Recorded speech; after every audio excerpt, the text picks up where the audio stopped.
To escape my psycho contract wife and a $10 million deal, I faked my own death 2 years ago and have been living the good life ever since.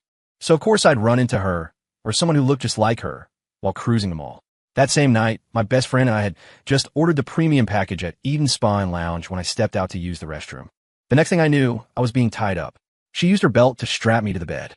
Isabel Thorne pushed the door open, her eyes gleaming with a familiar, terrifying madness. "My dear husband," she purred, "didn't you die 2 years ago?" A slow, dangerous smile spread across her lips. "Did you have an extra life, honey?" She leaned in close, her voice a venomous whisper. "You've been a very bad boy, trying to leave me again." For the next 2 weeks, she was insatiable, clinging to me, demanding every last drop of my energy. My body was giving out, but she'd just bring me a bowl of some foul-smelling herbal concoction. "Be a good boy," she'd say. "Drink up so we can continue. My name is Leo Miller. 5 years ago, I died in an accident." Of course, the person who died was the old Leo. The Leo who, for a 5-year, $10 million marriage contract, had to play the part of doting husband to Isabel Thorne. God only knows how I survived those 5 years. Isabel Thorne. Just her name is enough to send a shiver down my spine. The second that contract expired, I took the money, enough to set me up for life, and ran without a backward glance. Faking my death was the only surefire way I could think of to get away from her for good. It's been 2 years, and for 2 years, I've been living it up in Portland. With over $10 million in the bank, the daily interest alone was more than enough to cover my every whim. I moved my only family, my sister, Sarah, and my adorable little niece, Lily, out from our hometown to live with me. I bought a house in the best school district, even though Lily was just starting preschool. And my best friend, Derek Jones, the guy I'd been getting into trouble with since we were kids, I put up the cash, he put in the work, and we bought up the franchise rights for a bunch of Amazon delivery stations across the city. We were the silent partners, just checking the daily reports and raking in the cash. In Derek's words, "Leo, man, you're my hero. You're a walking ATM." Tonight, Derek and I were at a dive bar, grabbing beers and wings. He mumbled around a chicken bone. "I gotta hand it to you, Leo. I really thought you were a goner, that you'd actually fallen for her. 5 years playing bodyguard and lapdog to an ice queen like Isabel Thorne, day in and day out." He took a huge swig of his beer and burped. "So you were just playing a long game, huh? A 5-year undercover mission to scam the rich girl and run off with the cash. I honestly thought you were a willing simp, that you'd gone soft, totally whipped." Derek slapped me on the back so hard, I almost choked on a wing. I knew it. My boy wouldn't be some spineless pushover. I washed the wing down with some cold beer, a bitter smile on my face. "Simp? Whipped? You think I wanted any of that? Only I know what it took to survive those 5 years," I said. "That woman, Isabel. Man, it's a long story. Anyway, the money's in the bank. I'm free. The rest of it? Let's not even talk about it. This life, right now, was the one I wanted. When I got home, Sarah had a hot meal waiting. 'Leo, you're back. Wash up, dinner's ready. I made your favorite barbecue ribs.' Uncle Leo." My niece, Lily, shot across the room like a tiny cannonball and latched on my leg. I laughed, scooping her up and planting a kiss on her cheek. "Were you a good girl at preschool today?" Lily was the bestest. "My parents died when I was young. It was Sarah who raised me, who put me through college. She was more of a mother to me than a sister. Later on, she married the wrong guy, and they divorced not long after Lily was born, leaving her with some health problems and a broken heart. Bringing them to Portland was my way of giving them the good life they deserved. My family is the most precious thing in the world to me. No one's going to mess with that." At the dinner table, Lily was chewing on her fork, her big eyes blinking up at me. "Uncle Leo, that wife you had before, was she really, really mean? Is that why you had to die and run away?" Sarah gently tapped her hand. "Lily, don't say things like that." I tweaked her little nose and smiled. What do little kids know? Uncle Leo had to go save the world. I defeated the big, bad monster, and now I'm back. "Oh, so you're a superhero." Seeing her innocent smile warmed my heart. Still, for some reason, even though life felt like a dream, a deep, unshakable unease lingered somewhere inside me, especially when I heard the name Isabel Thorne. It was like a curse etched into my bones. I shook my head, pushing the thought away. Impossible. There was no way she could find me. Portland was a big city, and I had a new identity. Later that evening, I was pushing Lily on the swings of the neighborhood park. The setting sun cast a golden glow on her happy face, her laughter like tinkling silver bells. Watching her, a sense of peace washed over me. This life was paradise. The weekend was bright and sunny. Humming a tune, I drove my new SUV, with my precious niece Lily strapped in her car seat, straight to the biggest shopping mall in Portland. Uncle Leo, I want that one. And that one. The little tyke pointed her finger at the dazzling billboards outside, her face flushed with excitement. Whatever she wants, she gets. The toy section, the newest Barbie Dreamhouse set. Check. The snack aisle, her favorite imported chocolates, fruit gummies, and chips. Swept them all into the cart. The kids' clothing department, princess dresses, athletic sets, a few of each. Lily hugged a mountain of her spoils, her eyes squeezed shut in a grin, looking like a little fox who just raided the henhouse. Thank you, Uncle Leo. You're the best. You little charmer. I laughed, tweaking her nose. This was the life. Comfortable, free, with my favorite people by my side. We passed a luxuriously decorated high-end watch boutique. I didn't plan on looking. I've been dragged to places like this with Isabel more times than I could count and was sick of them. But then, a flicker of movement in my peripheral vision. A figure at the counter. A dark dress, cinched at an impossibly thin waist. Her makeup was exquisite but gave her face a pale, almost sickly pallor, with a slash of dark red lipstick that stood out. She was leaning slightly, looking down at the watches in the glass case. The profile of her face. My heart skipped a beat. Isabel, what was she doing here? Wasn't she supposed to be in New York, ruling over her cold, corporate empire like the ice queen she was? My feet stopped moving before my brain could catch up. The woman seemed to sense my stare. She slowly lifted her head and looked in my direction. Our eyes met. Boom! Something exploded in my head. Those eyes as cold and distant as ever. But now they held a hint of something I couldn't place, a deep weariness, and melancholy. I'd recognize her if she was a ghost. Isabel. She was really in Portland. My blood turned to ice, and my hands grew clammy. She saw me, but just for a second, maybe less. She turned her head away, just as calmly, her attention returning to the watches as if I were nothing more than a random stranger. No, wait, that wasn't right. The old Isabel hated dark clothes. Her closet, aside from her black power suits, was filled with light, cheerful colors. And she never wore makeup like this. This decadent, almost tragic look. Her whole vibe was different. The old Isabel was an untouchable ice queen, radiating an arrogance that pushed everyone away. This woman in front of me was more like a black tulip, blooming silently in the dead of night, tinged with a hint of despair. I had to be mistaken. Yes, that was it. Just a look-alike. Portland is a big city. It's full of people who look like other people. I took a deep breath, trying to calm my racing heart. Uncle Leo, Lily whispered, tugging on my jacket.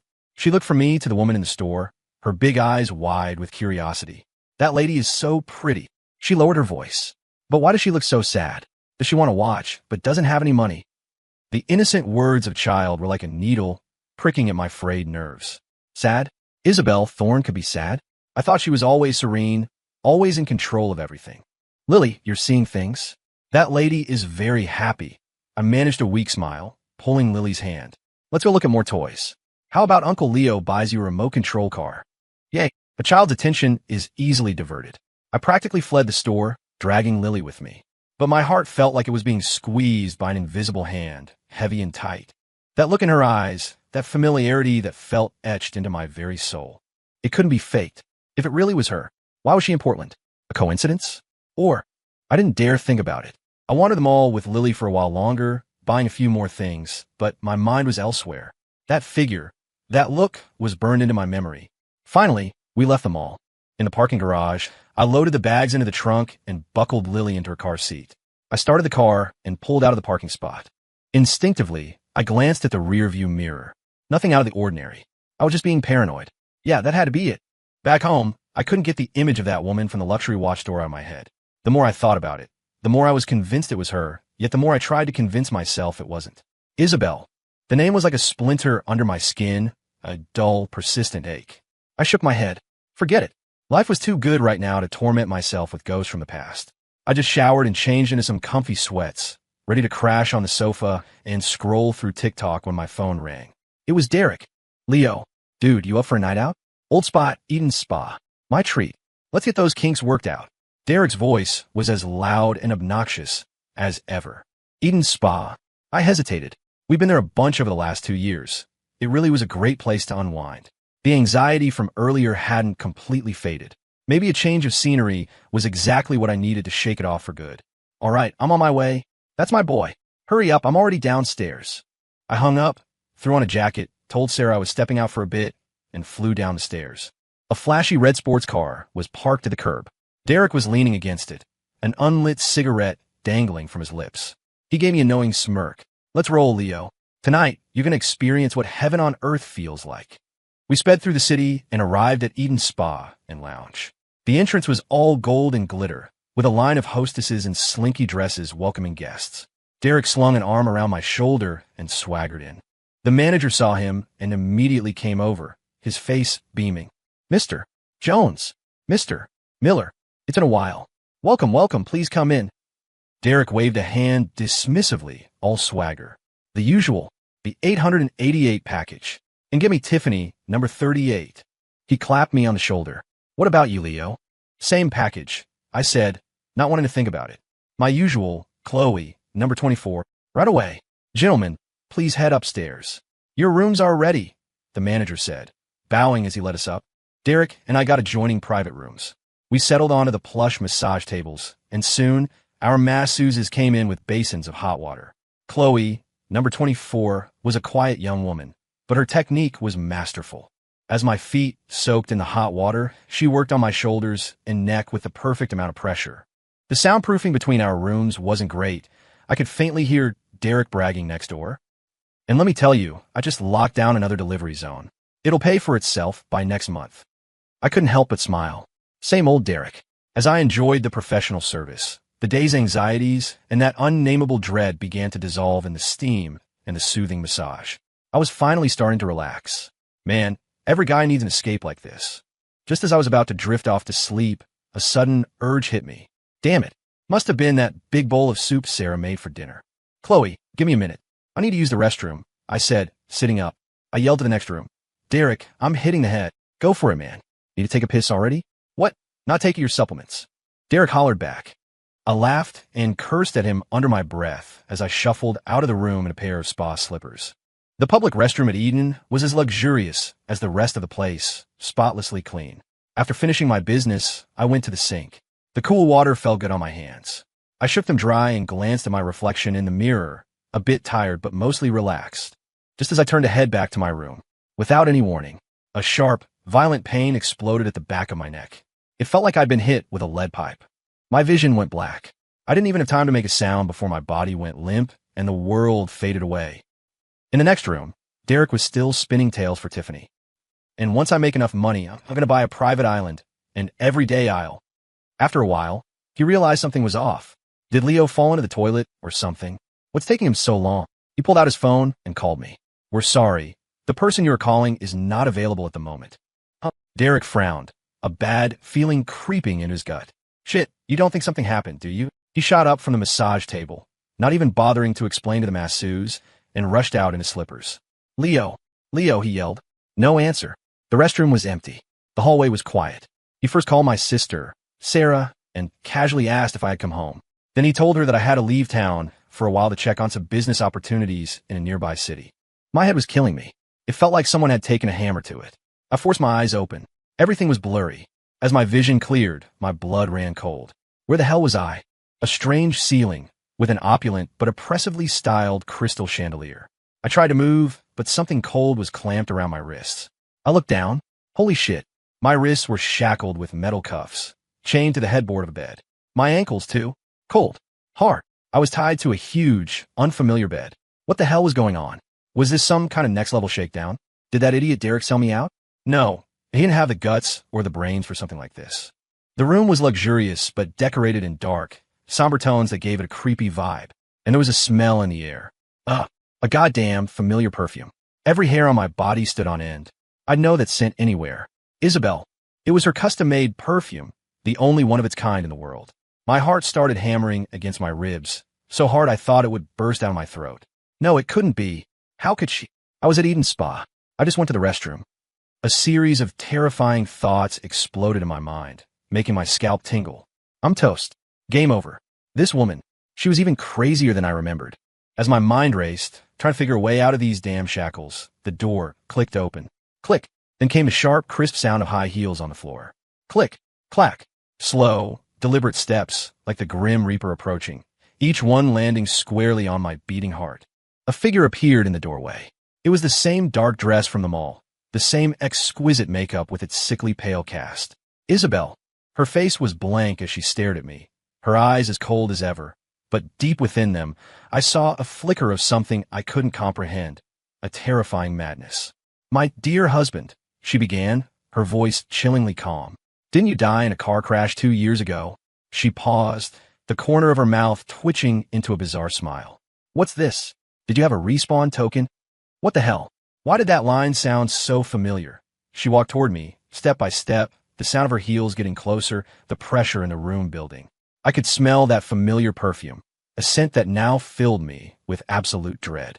She stopped at the bedside, looking down at me like I was a prized possession she'd just recovered. Then, she did something that made my jaw drop. She unbuckled the expensive-looking leather belt from her waist. And with that belt, she began to bind my upper body, wrapping it around and around, tying me tightly to the headboard. The position. A wave of intense humiliation washed over me. "You've been a very bad boy, honey," she whispered, leaning over me. Her cool hair brushed against my face, her warm breath ghosting over my ear. "Did you really think you could leave me all alone again?" Her voice was a strange mix of hurt, obsession, and a sick, twisted kind of love. Then, she pressed her whole body against mine. She kissed me, touched me, with a desperate, frantic energy, as if she wanted to meld me into her very bones so we could never be separated again. I was so screwed. The lamb had walked right back into the lion's den. For the next 2 weeks, I lived a life worse than a dog's. Oh wait, no, it was a life of being served hand and foot, a prisoner's life. She treated me like her exclusive property. Every day, she found new ways to torment me. My body was deteriorating at a visible rate.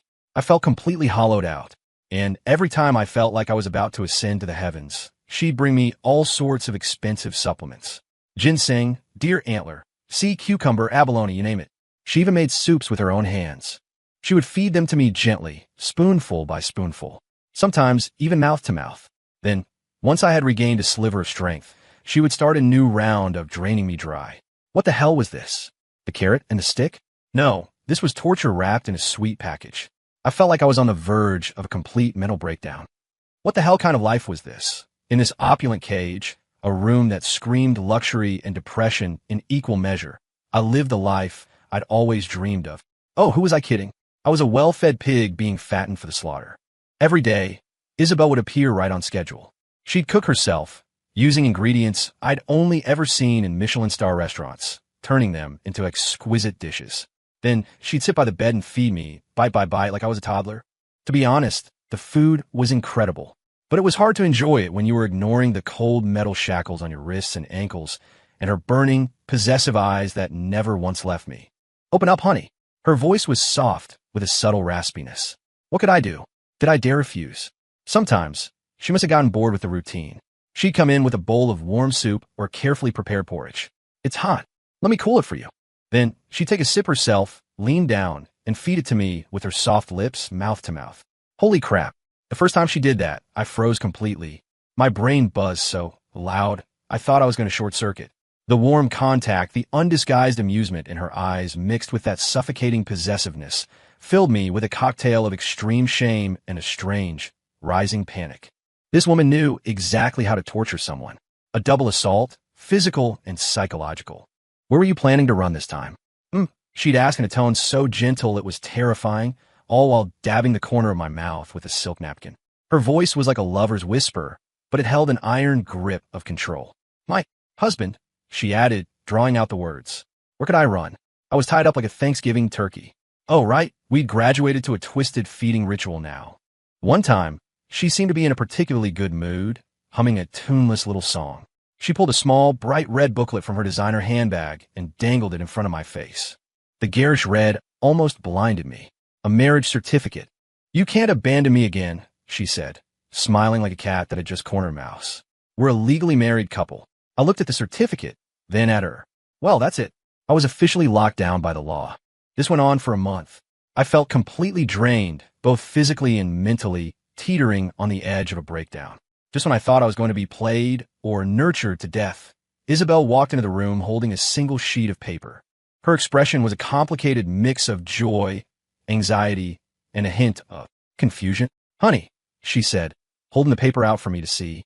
Her voice trembled almost imperceptibly. I'm pregnant. A bolt from the blue. I stared at the positive marker on the lab report, and my brain completely shut down. Pregnant? With whose? Oh, who else could it be? For the past month, what else had I done besides being pinned to this bed and ravaged by her? I watched her instinctively place a hand over her stomach, which was still flat. Or maybe I was just seeing things. But I was stunned. Utterly stunned. She was pregnant. And the first thing she did was unlock the shackles on my wrists and ankles. From now on, you can move freely around the room, she said calmly, as if it were the most insignificant thing in the world. Was this? What, was I being promoted because of the baby? I'd earned a fraction of my freedom because of a little clump of cells in her belly? But what kind of freedom was this, really? I looked at her, then down at my wrists, still red and chafed from the cuffs. Run? She was pregnant with my child. As much of a screw-up as I was, I couldn't just abandon my kid, even if the mother was a little intense. Don't run? What other choice did I have? For now, I'd have to play along, let her call the shots. I couldn't just walk away from this. I couldn't be that guy. The bone-deep exhaustion hadn't faded, but now there was a new variable in the equation. That little clump of cells in her belly was my only get-out-of-jail-free card. Or maybe it was just a new, more permanent set of chains. I cleared my throat, which felt rough from disuse. Besides a few grunts and moans here and there, I hadn't said much in a month. Why did you come to Portland? Don't tell me. You came here looking for me. I asked, though I already knew the answer. With her level of crazy, coincidence wasn't in her vocabulary. Isabel was standing in front of the mirror, methodically smoothing out the wrinkles in her dark dress. She paused at my question. Through the reflection, I saw her face shift back to that familiar, aloof expression of superiority, as if the woman who'd been clinging to me moments before was just a figment of my imagination. A year ago, the business in New York was mostly stabilized, she said, her voice flat, as if she were discussing a quarterly report. She turned around. I found that city held too many heavy memories. She walked to the window, gazing out at the bustling Portland cityscape. Portland has nice scenery, the air is clean. I came here for a change of pace and to scout for potential investments. I was thinking of relocating. She said it so convincingly, I almost believed her. If I hadn't just been freed from her bed, that is. And that day at the mall, I pressed. Seeing you at the mall was a complete coincidence. She finally looked at me, a cryptic smile playing on her lips. And then, well, that led to this series of events. She said it so casually, as if kidnapping me, imprisoning me, and driving me to the brink of insanity were just the logical next steps in a story that started with an accident. I wanted to thank her and her entire goddamn family for this exciting story. Honey, she suddenly switched gears, stepping close and tapping a finger on my chest. That familiar, suffocatingly possessive aura was back. You've been a bad boy. She tilted her head, her eyes filled with a theatrical pout and a thick, syrupy jealousy. You have a beautiful, devoted wife right here, working so hard to continue your family line. So why did you have to go to a place like Eden Spa? To find those sleazy, trashy women. She spat out the word women like it was poison, as if I had committed some unforgivable crime. I was losing my mind. Derek and I went for a massage, and, in her world, that translated to finding trashy women. Sleazy? The masseuse was just doing her job. I tried to explain that it was a completely platonic therapeutic massage, but she didn't give me a chance. Her red lips crashed onto mine. Another dizzying, unspeakable scene unfolded. It was like she was trying to brand her jealousy and possessiveness onto my very soul. Afterward, I lay sprawled on the bed, feeling like a puddle of goo. My back ached. This was more exhausting than my old construction jobs. All right, I gasped, holding up my hands in surrender. You're pregnant with my child now. I won't run. Okay. If I tried to run again, I was pretty sure she'd hunt me to the ends of the earth and punish me in some even more twisted way. I give up. Isabel seemed pleased with my surrender. A triumphant smile played on her lips as she gently stroked her still flat stomach. But I took a deep breath, sensing this was my only chance to gain a sliver of control. I need to take you to meet someone. She's very important to me. She's my family. My real family. The smile on Isabel's face faded slightly. A flicker of suspicion and scrutiny crossed her eyes. Oh, she raised an eyebrow, her icy demeanor returning. What kind of family? Fine, she nodded, a playful yet subtly tense look in her eyes. I'd love to see. The drive was tense. Isabel sat in the passenger's seat, her eyes darting toward me every so often, filled with suspicion. Who are we going to see? She finally asked, her voice flat and emotionless. I told you. The most important person in my life. I didn't want to explain further. She wouldn't believe me anyway. I pulled up to my sister's apartment complex and took a deep breath, feeling like I was heading into battle. This was the first time since my resurrection that I was introducing her to my only family. My sister, Sarah, and my adorable niece, Lily. I had no idea what kind of fresh hell Isabel was about to unleash, but I had to face it. I knocked on the door. A sweet, childish voice chirped from inside. "Who is it?" The door opened, and Sarah was standing there, holding Lily's hand. The sound of cartoons echoed from the living room. "Uncle Leo, you're finally back." Lily let go of her mom's hand and launched herself at me like a tiny missile, hugging my leg tightly. "Hey, my little munchkin." I laughed and bent down to pick her up. Just then, "Leo," a shriek so sharp it could have shattered glass erupted from behind me. I froze. Oh no.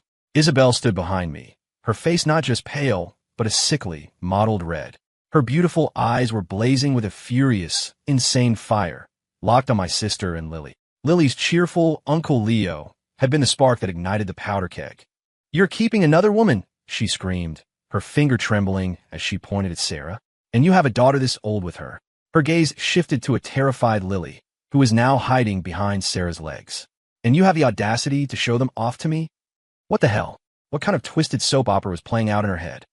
My sister Sarah was stunned by the sudden onslaught, instinctively pulling Lily behind her as she stared warily at Isabel. "You are."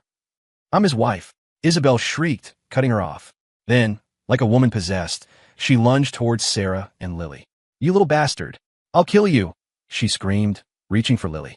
Sarah was frozen in terror, clutching Lily as she stumbled backward. Lily let out a piercing wail, the sound echoing through the small apartment. "Isabel, stop it." I snapped out of my shock and lunged forward, grabbing her around the waist from behind. "Are you insane?" She struggled wildly in my arms, her strength surprising. "Let go of me. Leo, you liar. How could you lie to me?" she shrieked. "I'm going to kill them. I'll kill them both." The scene was pure chaos. Sarah, trying to comfort a sobbing Lily, looked at me and this lunatic with wide, terrified eyes. "Leo, what? What is going on?" she stammered. "I wished I knew." "Calm down." I gritted my teeth, dragging the struggling Isabel away into a corner. She was still fighting, her eyes bloodshot, like a cornered lioness. I couldn't take it anymore. I lowered my voice to a furious hiss. "Look closely. That's my sister. Sarah, she raised me. She's like a mother to me. And that's not my daughter. That's my niece. My sister's daughter. My niece." My furious shouting seemed to finally penetrate the fog of jealousy and rage in her brain. Isabel's struggles ceased. She froze. She stared at me in disbelief, then whipped her head around to look at my sister, who was still trying to soothe a crying Lily. The series of expressions that crossed her face was something to behold. It went from pure rage to shock to confusion, and finally to a dawning, creeping horror. Her mouth opened slightly, but no words came out. She seemed to finally realize that she had just made a colossal, universe-shattering mistake. The air went dead silent, broken only by Lily's heartbroken sobs. My furious declaration that Lily was my niece was like a bucket of ice water dumped over Isabel's raging fire. She froze solid. Her eyes were wide, darting from me to my sister, who was still comforting a traumatized Lily. "Your sister?" Her voice trembled, all the ferocity from moments before completely gone.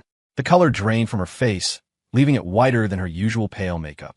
She finally, maybe sort of understood the magnitude of her screw-up. My sister, still bewildered, clutched Lily and watched Isabel with wary eyes. The next thing Isabel did almost made my eyes pop out of my head. She suddenly spun around, faced my sister, and executed a perfect 90-degree bow. It was so formal it looked like something out of a textbook. "Sister, I am so sorry." Her voice was loud, laced with a sob, and dripping with flattery. "I'm misunderstood. I'm a horrible person. I'm blind. I should be struck down." "Me? My sister?" Lily was so startled by the outburst that her crying hitched for a second. This woman's ability to switch gears was faster than a Formula One car. After the apology, she straightened up and saw Lily still sniffling in Sarah's arms. Isabel's face immediately broke into what was supposed to be a warm, friendly smile. She cautiously crouched down, trying to get closer. "Sweetie, don't cry, don't cry. Auntie didn't mean it. Auntie is sorry, okay?" She reached out to pat Lily's head.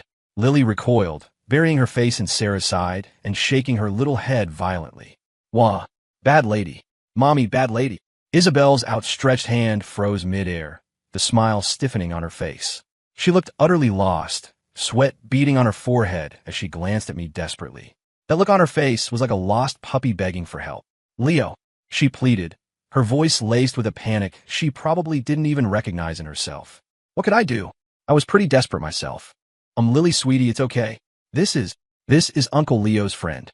My explanation sounded pathetic even to my own ears. Isabel's eyes darted around, and a light bulb seemed to go off.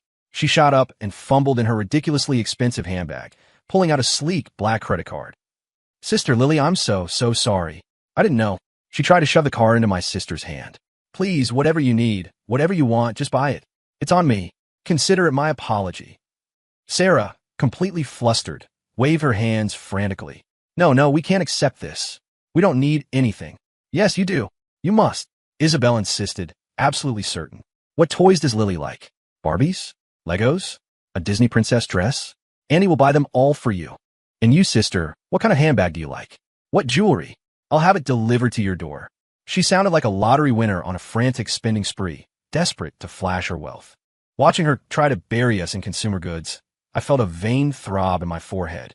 This woman's solution to every problem was so infuriatingly simple. Throw money at it. But Sarah was a reasonable person. Seeing Isabel's sincere attitude, and noticing the way she instinctively protected her stomach, and after my brief, mumbled explanation, she seemed to grasp the situation. Her anger subsided, replaced by an expression of pure, exasperated bewilderment as she looked between me and Isabel. "Leo, what on earth is going on?" Sarah whispered, her voice full of helpless confusion. "How could I possibly explain?" "Yeah, sis, this is your future sister-in-law. She's a bit unhinged, wildly possessive, and also pregnant with my child. Sarah would probably kick me out on the spot. It's a misunderstanding. All a misunderstanding was all I could manage." At dinner time, to further demonstrate her sincerity, Isabel actually offered to help in the kitchen. Sarah and I exchanged a look of profound shock and a deep, shared sense of foreboding. And we were right to be worried. The great Isabel Thorne, a woman who could command boardrooms and sign nine-figure deals without blinking, was a complete disaster in the kitchen. She was like a tornado in a china shop. First, she knocked over the soy sauce, creating a sticky, brown lake on the countertop. Then, while chopping vegetables, she nearly sliced off her own finger instead of the cucumber. Sarah frantically supervised, tried to prevent her from burning the kitchen down. I leaned against the kitchen doorway, watching Isabel, dressed in a designer gown but wearing my sister's kitschy floral apron, bumble around the kitchen. For a moment, it was almost funny, and it stirred something strange inside me. She finally emerged, proudly presenting a plate of something black and unrecognizable. Her face was smudged with flour, but she was grinning like a child seeking praise. "Leo, sister, try it. It's my first time cooking."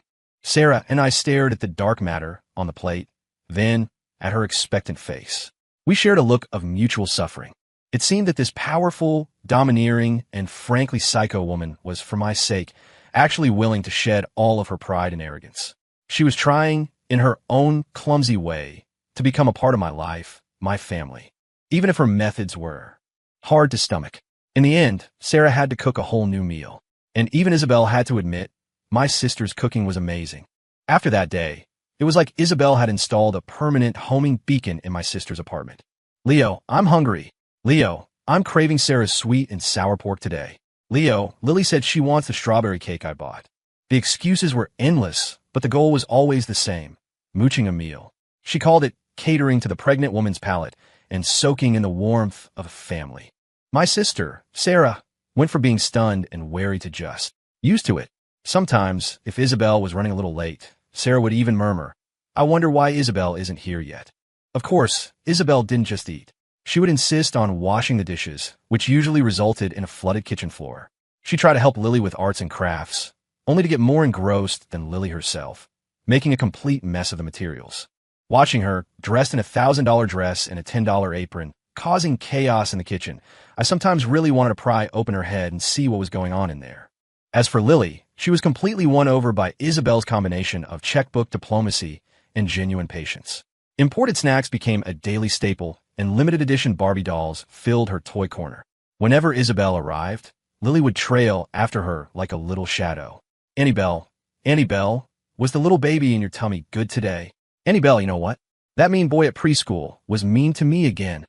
Isabel would crouch down and listen intently to all of Lily's little stories, her eyes filled with a softness that could melt glaciers. It was a stark contrast to the predatory looks she gave me when we were alone. My sister watched the two of them, her initial anxiety replaced with amusement. You know, Leo, she told me quietly one day, take away the bossiness, and Isabel is actually a pretty good person. Look at her. She really cares about Lily, and she never hesitates to buy us things. It's just that temper. It's like a firecracker, goes off at the slightest thing. What could I say? I just nodded in agreement. She was good to me, in her own way. The kind of good that involved wanting to keep me on a very, very short leash. But the good times couldn't last forever. Isabel's morning sickness hit, and it hit hard. She was sick all the time, throwing up everything she ate. Her mood swings became legendary. One minute, she'd be smiling sweetly at Lily. The next, she'd be giving me the silent treatment because I looked at the TV for too long. I started Googling how to care for a pregnant woman. One night, at 3 a.m., she woke up craving a specific kind of donut from a cult favorite shop across town. Without a word, I got in the car and went. By the time I got back, she was asleep, but there was a faint smile on her lips. I'd massage her swollen calves, my technique clumsy and amateurish. She'd just hum contentedly, her eyes closing like a cat being petted just right. Leo, harder. Did you even eat dinner? She'd complain, but her eyes held a soft glow I'd never seen before. A few times, late at night, she'd bury her head in my chest. Her voice would be muffled, tinged with a vulnerability she'd never admit to. I used to live in that huge house all by myself. It was so cold. Everyone was afraid of me. No one ever told me the truth. I thought you were dead. Those 2 years, She never finished the sentence, just held me tighter. In those moments, I suddenly felt that this impossible woman wasn't so bad after all. Derek, that jackass, finally got in touch. The second I answered, his booming voice filled my ear. Leo, where the hell have you been? I thought you'd been abducted by aliens. I gave him the condensed version. Isabel's pregnancy, the imprisonment, the whole crazy story. The other end of the line was silent for a full 30 seconds. Then, he burst into thunderous, hyena-like laughter. Holy shit, Leo, you magnificent bastard. You played a triple agent and knocked her up in the process. The rich girl runs off with the baby. No, wait, the rich girl kidnaps the dad-to-be and runs off with the baby. Ha ha ha, you're a legend. So, did Isabel really, drain you dry? Bro, I've got this old family remedy. I could hook you up. Listening to his crude jokes, I wanted to climb through the phone and punch him. Shut up.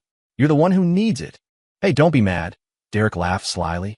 Seriously, though, you got a kid on the way. You basically skipped all the hard parts and hit the jackpot. Why would you ever work again? Just stay home, be a stay-at-home dad, and let the rich wife support you. It's the dream. I didn't bother arguing. His brain operated on a different frequency, where morals were determined by looks and bank accounts. Later, the three of us, me, Isabel, and my sister, ended up at a baby store together. The scene was surreal. Isabel stared at the impossibly tiny clothes, shoes, and bottles, her eyes shining. This one's cute. Buy it. This fabric is soft. Buy it. This one is imported. It's better for the baby. I'll take them all. She looked like she was ready to buy the entire store. My sister stood beside her, looking exasperated. Isabel, we don't need this one. That one's too small. The baby will outgrow it in a week. Isabel just blinked, a docile expression on her face that said, I don't get it, but I'll listen to you. I watched her gently touch the soft little outfits. The anticipation and happiness on her face were undeniable. She was genuinely excited for this baby's arrival, and she was genuinely trying to be a good mom. A good wife? The jury was still out on that one. Life settled into a rhythm, and Isabel's belly grew bigger by the day, like a balloon being steadily inflated. As her due date approached, the tension in the house grew thick. Me, the theoretical father-to-be, I was practically vibrating with anxiety. I spent my days flipping through parenting books, feeling like I understood every word individually, but the sentences themselves were complete gibberish. Leo, stop pacing. You're making me dizzy, my sister Sarah said, balancing a bowl of chicken soup in one hand while the other rested on her own lower back. As a veteran mom, she was the picture of calm. Isabel, on the other hand, was calm in a completely different way. She was issuing orders. She'd send me on citywide scavenger hunts for specific foods, a breakfast burrito from a food truck in one neighborhood, an artisanal cupcake from another. One day, she decided she wanted to knit a sweater, got the yarn into a tangled mess that looked like a spider's web, and then handed it off to my sister. I was pretty sure she was just using her pregnancy as an excuse to torment me, reveling in her privileges. Finally, on a sunny afternoon, she clutched her stomach, her face pale. "Leo, I think it's time." My brain went completely blank. All the what to do when labor starts information I'd memorized vanished in a thin air. Sarah, quick, it's happening." My sister was a whirlwind of efficiency, the pre-packed hospital bag already by the door. After a chaotic scramble, we got Isabel to the hospital and into the delivery room.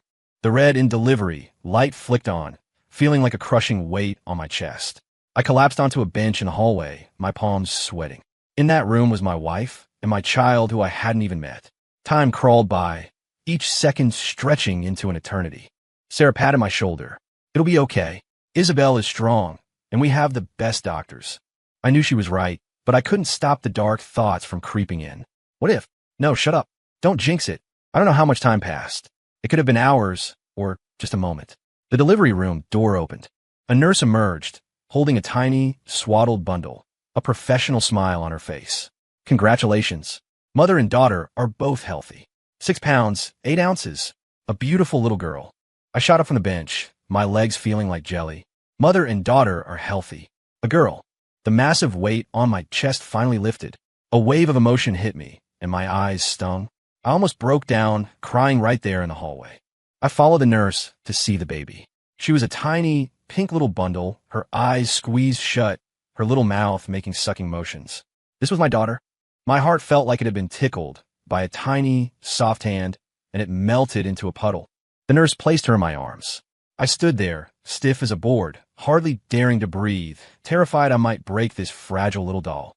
She was so small, so soft. It was over. I, Leo Miller, was destined to be wrapped around this little girl's finger for the rest of my life. A doting girl dad? Sign me up. In the recovery room, Isabel lay on the bed, pale and beaded with sweat. But when she looked at our daughter in the bassinet, her eyes held a tenderness I had never seen before. It was a warmth that could melt icebergs. She reached out a finger and gently touched the baby's cheek, a weak but contented smile on her lips. "Leo, she looks like you." I looked at her, then at the baby, a storm of emotions swirling inside me.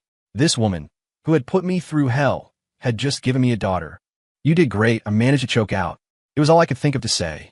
She didn't answer, just looked at me, her eyes filled with something complex and unreadable. When it came time to name her, we, for once, were in complete agreement. "Let's call her Noelle," Isabel said softly, gazing out the window. Noelle. It felt right. A name that held the memory of our tumultuous story, a nod to the season of new beginnings, a promise of peace. It was her obsessive need for me, transformed into a quiet, hopeful prayer for our new family. The day we brought her home, Sarah and Lily were ecstatic. Sarah held little Noelle, her eyes glistening. "This is wonderful. Our family is growing." Lily stood on her tiptoes, peering into the bassinet at her sleeping baby cousin. "Uncle Leo, Auntie Belle, the baby is so cute." She reached out a tiny finger to poke Noelle's cheek, but Sarah gently intercepted her. "Be gentle, sweetie. The baby is very little." "Okay," Lily nodded seriously. "I'm going to be a good big cousin and protect her." Looking at everyone in the room, Sarah's loving smile, Lily's innocent promise, and Isabel's tired but glowing profile, I suddenly felt like all the crazy, messed up stuff from the past didn't matter anymore. Right now, all I wanted was to protect this. I knew that with Isabel's personality, our future wouldn't be completely peaceful. But so what? I could handle it. We could handle it. Life in Portland settled into a new routine, but a few weeks later, Isabel dropped a bomb. "Leo, pack a bag. We're taking Noelle to New York." I was in the middle of changing Noelle's diaper. My hand slipped. "New York? What?" "My parents want to meet you. And their granddaughter." Her tone was matter-of-fact, but I could hear the unspoken command. That was her turf. Her father's turf. A few days later, we were on a private jet. I held Noelle, watching the clouds drift by, my stomach doing backflips. This was way more nerve-wracking than that night at Eden Spa. The Thorne estate in New York was even more ridiculous than I'd imagined. As the ornate iron gates swung open, it felt like we were entering some kind of royal park. A man stood in the center of the grand foyer, radiating an aura of absolute power. He was impeccably dressed in a dark, tailored suit that screamed old money and authority. His hair was perfectly coiffed, and his eyes were sharp enough to pierce straight through you. This had to be your father, Harrison Thorne. He scanned me from head to toe, and I felt like I was undergoing an X-ray inspection. The air grew thick and heavy. Isabel, however, was perfectly at ease. "Dad," she said, stepping forward to link her arm with his. "This is Leo, and this is Noelle." Her voice held a hint of daughterly affection I'd never heard before. Wah, as if sensing the oppressive atmosphere. Or maybe she was just hungry. Noelle's face crumpled, and she let out a piercing cry. The sound shattered the silence. Harrison Thorne's intense gaze instantly shifted from me to the baby in my arms. The stern lines of his face softened, melting away. "Oh, my sweet granddaughter, what's wrong?" he murmured, stepping forward to take her from my arms. His movements were surprisingly gentle. As he held her, Noelle's crying subsided, and her tiny hand reached out to grasp his finger. A rare, almost stiff smile appeared on Harrison's face. That evening, the Thornes hosted a grand family dinner. And by dinner, I mean an event more lavish than any corporate gala I'd ever attended. A long, polished table was laden with exquisite food, surrounded by people who looked like they owned half the city. Isabel, stunning in an elegant evening gown, had one arm linked with mine, the other cradling a sleeping Noelle. She stood at the head of the table, her voice clear and confident. "Everyone, I'd like to formally introduce you," she announced, a regal calm about her. "This is my husband, Leo Miller." Her eyes met mine, a flash of pride, tenderness, and undisguised ownership in them. "And this is our daughter, Noelle." The room buzzed with whispers and polite applause. One of the relatives, a woman dripping in diamonds, gave Isabel a knowing smile. "Well, Isabel, dear, it seems your persistence has finally paid off." Her tone was dripping with meaning. Isabel just smiled serenely. Fate is a funny thing, isn't it? After dinner, Harrison summoned me to his study. He poured 2 glasses of whiskey. "Leo," he began, his voice smoother now. "Isabel has always been a stubborn child. When she sets her mind to something, there's no stopping her." I nodded. He had no idea. "I hear you've started some small ventures in Portland." "Just a few things, enough to get by," I said modestly. "Have you ever considered working for the Thorne Group?" he asked, getting straight to the point. I froze. He was trying to recruit me. "Harrison," I said carefully, "I'm not a natural businessman. My only goal right now is to live a quiet life and take care of Isabel and Noelle." The Thorne Group was a shark tank. I'd be eaten alive. Harrison studied me for a long moment, then nodded. "I can respect that, as long as Isabel is happy." When I left the study, Isabel was waiting, holding Noelle. "So, what did my father want?" she asked. "Just chatting." She smirked, not buying it for a second. "Honey," she whispered, leaning in close, a smug, triumphant glint in her eyes. "You're the family hero now, the man who finally tamed the dragon. You realize you can get away with anything, right?" I couldn't help but laugh. Even now, she couldn't resist getting the upper hand. But looking at the genuine joy in her eyes and the sleeping baby in her arms. "Fine, I could be the hero." Our trip to New York had one more stop.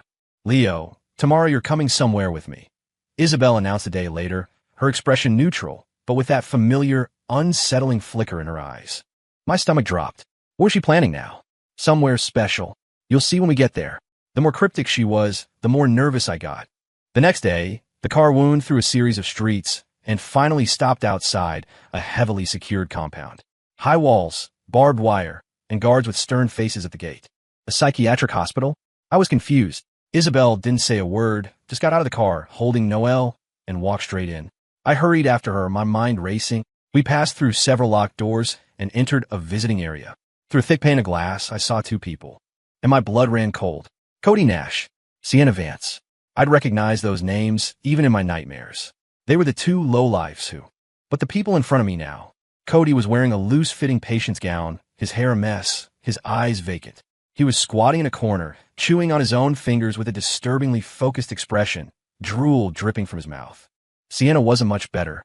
Her hair was wild and unkempt. She was clutching a pillow, murmuring to the wall in a low, ghostly whisper. Holy hell, they were completely broken. All their past arrogance and scheming had vanished without a trace. They were just 2 shells of human beings. Isabel's lips curled into a cold smile as she looked at the 2 figures behind the glass, as if they were insects. I just let them reap what they sowed, and they ended up like this. She said it so casually, but a chill ran down my spine. This woman, when she was ruthless, was truly ruthless. But damn, if it wasn't a little bit satisfying to see. Isabel looked down at our daughter, Noelle, who was blinking up at her, completely unaware. Isabel's voice dropped to an unnervingly instructive tone. Noelle, look closely at those two animals. They're bad people. They almost killed your father and me. She paused, her eyes growing colder, almost freezing. When you grow up, if you ever meet people like this, you don't have to be polite. Yell at them. Hit them. Make them understand what karma is. People like them should be dead. They're a waste of air. I felt my jaw twitch. Honey, our daughter is less than a month old. Isn't this a little intense for a life lesson? Telling her to hit people? She was really committed to her black and white view of the world. Looking at Cody and Sienna's pathetic state, and then hearing Isabel's words, I suddenly understood. I understood her intense possessiveness. I understood why she became so obsessive, so unhinged after I died. She was protecting me, protecting us in her own way, even if that way sometimes made my back hurt. Leaving the hospital, the sunlight felt blinding. I took a deep breath, feeling a huge weight lift from my chest. The old grudges, the enemies who had once wanted me dead, had all gotten what they deserved. It was good. I turned to look at Isabel. She was cooing at Noelle, her profile softened by the sunlight. Maybe our future wouldn't be perfectly calm, but at least the darkest shadows had finally lifted. Me, her, and our daughter. We could finally, truly, start our new life. Returning to Portland from New York felt like coming home. Even the air seemed sweeter. Little Noelle was getting chubbier by the day, and Isabel's mood had improved dramatically. One afternoon, holding Noelle, she said to me, Leo, let's have another wedding. I blinked. Huh. The first one didn't count, she said, her tone light but firm. That was a contract, a business deal, and it included your ridiculous plan to fake your own death. This is different now. She looked down at the sleeping baby in her arms, her eyes so soft they could turn stone to water. I want to give Noelle a proper beginning, and I want to give us one too. Something shifted inside me. She was right. What we had before wasn't real. Okay, whatever you want. There was no massive, fairy tale wedding this time. Surprisingly, Isabel wanted to keep it small. She said she only wanted the people closest to us to be there. So, it was just my sister Sarah, my niece Lily, and my screw-up but low when it counts best friend Derek. On Isabel's side, it was just her parents and a few trusted friends. The venue was a small, charming chapel in Portland, sunlight streaming through the stained glass windows. Lily, in a little flower girl dress, was practically bouncing off the walls with excitement. Derek, looking uncomfortably handsome in a tailored suit, couldn't stop sneaking glances at the bridesmaids. Some things never change. My sister Sarah sat in the front row, her eyes glistening. I knew she was truly happy for me. When it came time to exchange vows, the pastor stood before us, his expression serene. My palms were sweating, but Isabel suddenly took my hand. Hers was cool and slightly damp, too. We hadn't prepared any giant diamond rings. Isabel said that cold, hard objects couldn't possibly represent our back-from-the-dead love story. Under the pastor's smiling gaze, we both reached out. My sister, holding the baby, brought her to us. Gently, carefully, we took our daughter, Noelle, into our arms together. The little one was sound asleep, her tiny mouth making little sucking motions, completely oblivious that she was the star of the show. Noelle. Isabel's voice trembled almost imperceptibly. She is the most precious fruit of our love, the strongest bond in our marriage. I looked at her, then down at our daughter. My heart was full. Yes, I said, my voice a little hoarse. We'll spend our lives protecting her and protecting this family. The vows were short, but they carried the weight of a lifetime. In the pews, my sister was openly weeping with joy. Even Derek managed a rare moment of sincerity, clapping me on the shoulder. Leo, man, I'm happy for you. From now on, when your wife gives you hell, just remember to, well, take it like a man. I didn't know whether to laugh or cry. The Isabel at the wedding was someone I'd never seen before. In her white dress, her face was free of its usual icy mask. In its place was the blush of a bride and the gentle warmth of a new mother. She held my hand tightly. Her eyes, which usually held storms, were now filled with nothing but pure happiness and a kind of peace I'd never seen in them before. It was as if a ship, long lost at sea, had finally found its harbor. The reception was simple, held in a small restaurant next to the chapel. The food was exquisite, and the company was warm. Laughter filled the room. Someone toasted to us, calling us the couple who came back from the dead, and Noelle, the angel who brought the miracle. Isabel just smiled, raised her glass, and drank.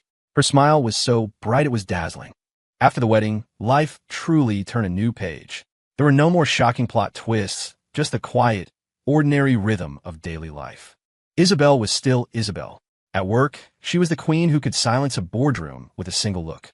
But at home, she were the silly cartoon print apron my sister bought her and fumble with the baby food maker. Sometimes, she'd get a sudden whim to cook for me. The results were always an adventure. But seeing her with a smudge of flour on her nose, waiting expectantly for my verdict, I'd always smile and say it was delicious. What can I say?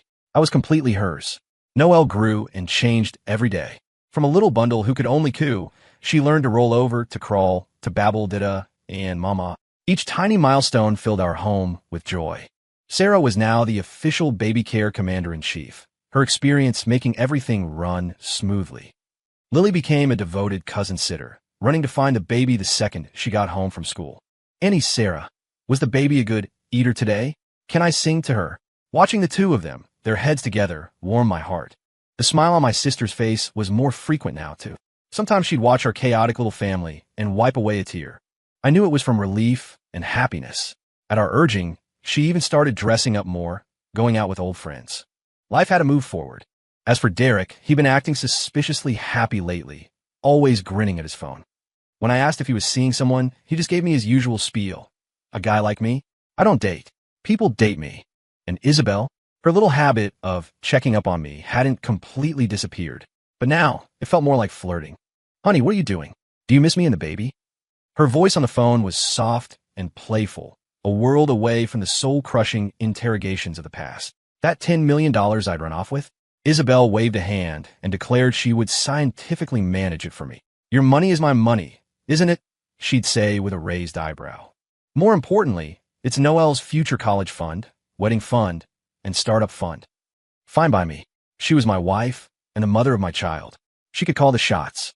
One evening, after Noelle was asleep, we were curled up on the sofa. She poked me in the side. Honey, that extra life you had, do you have any spares? She was joking, but there was a hint of seriousness in her eyes. What if I can't find you again someday? I laughed, pulling her and our daughter, sleeping in her bassinet nearby, into a tight hug. Don't worry, I said. This time, you couldn't get rid of me if you tried. I'm not going anywhere.